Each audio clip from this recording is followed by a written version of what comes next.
Okay, exercise number 7.3 का question number 11.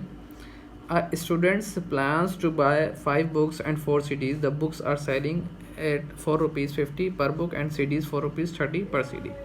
एक student है, उसने प्लान किया कि मैं ख़रीदूँगा 5 बुक्स ख़रीदूँगा और 4 जो है वो CDs ख़रीदूँगा, 5 बुक्स एंड 4 CDs. अच्छा, बुक के जो रेट हैं वो हैं 50 रुपीज़ और जो CD के रेट हैं वो हैं 30 रुपीज़. हमें इस क्वेश्चन में बोला गया है कि express the number of books and CDs as a row matrix, यानी कि ये जो बुक्स की जो नंबर हैं, नंबर ऑफ बुक्स यानी कि 5 बुक्स और नंबर ऑफ CDs यानी कि 4 CDs, ये जो CDs की नंबर 4 और बुक की नंबर 5, इन दोनों डेटा को आपने express the number of books and CDs as a row matrix, यानी कि आपने इसके रो मैट्रिक्स बनाना है इस डेटा को लेते हुए. तो रो मैट्रिक्स आपको पता ही है किस तरह है, जिसके अंदर एक रो होती है उसको हम रो मैट्रिक्स बोलते हैं. तो रो मैट्रिक्स बनाना है हमें बुक्स का और CDs का. तो बुक्स यहाँ पर हमें क्वेश्चन में 5 दी हुई है तो हम यहाँ लिख देंगे 5, और CDs हमें 4 दी हुई है तो यहाँ हम लिख देंगे 4. तो ये रो मैट्रिक्स बन गया पहले वाले का आंसर. इन्होंने बोला था कि आपने जो है वो बुक्स के नंबर्स को और CDs के नंबर को एज अ रो मैट्रिक्स के अंदर आपने शो करना है. तो हमने रो मैट्रिक्स बनाया, उसके अंदर बुक की क्वांटिटी लिख दी और CD की क्वांटिटी लिख दी. अच्छा, अब सेकेंड पार्ट में बोला गया है express the prices as column matrix. अब इन बुक्स और CDs की जो प्राइसेस हैं उनको कॉलम मैट्रिक्स में अब फिल करें. तो हम बनाएंगे कॉलम मैट्रिक्स, जिसके अंदर एक कॉलम होता है उसको कॉलम मैट्रिक्स बोलते हैं. तो हमने जो है वो कॉलम मैट्रिक्स बनाया. अब इसके अंदर हम प्राइसेस वाली वैल्यू जो है वो फीड कर देंगे. जैसे कि यहाँ पे the books are selling 4 rupees 50 per book, book की प्राइस हमने लिख दी 50 और CDs की जो प्राइस है वो है 30, तो हम यहाँ लिख देंगे 30. तो रो मैट्रिक्स के अंदर हमने क्वांटिटी लिख दी और कॉलम मैट्रिक्स के अंदर हमने उन बुक्स और CDs की प्राइसेस लिख दी, जैसा कि उन्होंने क्वेश्चन में बोला था कि कॉलम के अंदर जो है वो प्राइसेस बताइए. अच्छा, अब तीसरा जो इनकी रिक्वायरमेंट है, तीसरे में बोला है compute the total price of 5 books and 4 CDs, यानी कि ये जो बुक्स हैं 5 और जो 4 CDs हैं इनकी टोटल प्राइस बताइए. तो प्राइस उस वक्त आती हैं जब हम क्वांटिटी को मल्टीप्लाई कर देते हैं प्राइस से, तो हमारे पास टोटल प्राइस आ जाएंगी. तो अब हमें तीसरे क्वेश्चन में एक्चुअली बोला ये गया है कि हम इस दोनों मैट्रिक्स को आपस में मल्टीप्लाई करके इनको टोटल प्राइस निकाल के बता दें. तो सबसे पहले तो हम ये वाला मैट्रिक्स ले लेंगे, रो मैट्रिक्स 5 और 4, जो कि क्वांटिटी वाला है. अब इस क्वांटिटी को मल्टीप्लाई करवा देंगे हम प्राइस से, और वो प्राइस क्या है 50 बुक्स के हैं और 30 जो है वो CDs के हैं. तो अब हम यहाँ मल्टीप्लिकेशन करवाएंगे. अच्छा, मल्टीप्लिकेशन करवाने से पहले चेक कर लेंगे कि मल्टीप्लिकेशन पॉसिबल है या नहीं. तब हम इसमें देखेंगे कि कॉलम 2 हैं और रोज़ 2 हैं, तो यहाँ पे मल्टीप्लिकेशन पॉसिबल है, तो हम मल्टीप्लाई करवा देंगे. मल्टीप्लाई का वही रूल है, टेल को टेल से मल्टीप्लाई करवा देंगे, यानी कि 5 को मल्टीप्लाई करवा देंगे 50 से, फिर प्लस, और हेड पे 4 है और इधर हेड पे 30 है, तो 4 को मल्टीप्लाई करवा देंगे 30 से.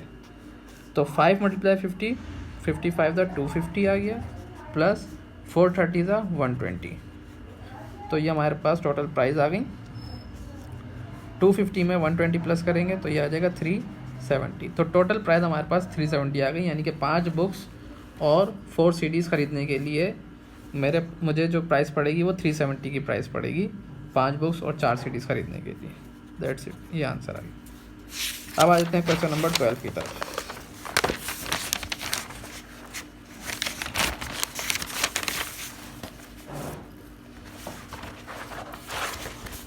अच्छा जी, क्वेश्चन नंबर 12 में हमें क्वेश्चन नंबर 12 में बोला गया है कि एक कंपनी है जो कि सॉफ्ट ड्रिंक्स बना रही है 2 टाइप की, एक टाइप 1 और एक टाइप 2. अच्छा, इन्होंने जो है वो सेल करी 2 महीनों के अंदर, ये अपनी सेलिंग शो कर रहे हैं 2 मंथ की सेलिंग शो कर रहे हैं, एक फरवरी की और एक मार्च की. तो फरवरी में जो सेल हुई वो हुई टाइप 1 की 4 ड्रिंक्स की सेल हुई, और टाइप 2 जो ड्रिंक्स थी उनकी फरवरी के अंदर 6 सेल्स हुई. इसी तरह मार्च के अंदर उनकी जो है वो 4.5 सेल हुई, और टाइप 2 की जो सेल हुई मार्च के महीने में वो 7 सेल हुई.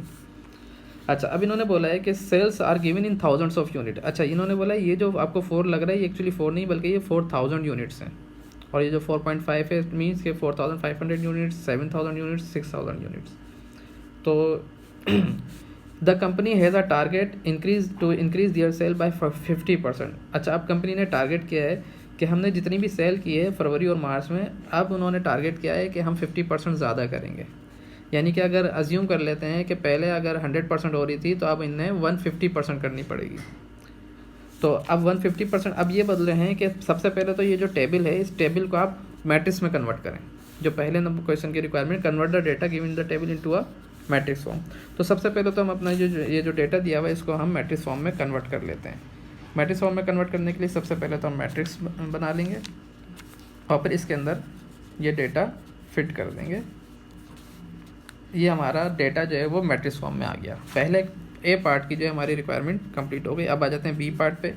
बी पार्ट में बोला find the target matrix. Target का मतलब मैंने पहले बताया था कि इनका टारगेट है कि अब हमें अपनी सेल जो है वो 50% बढ़ानी है।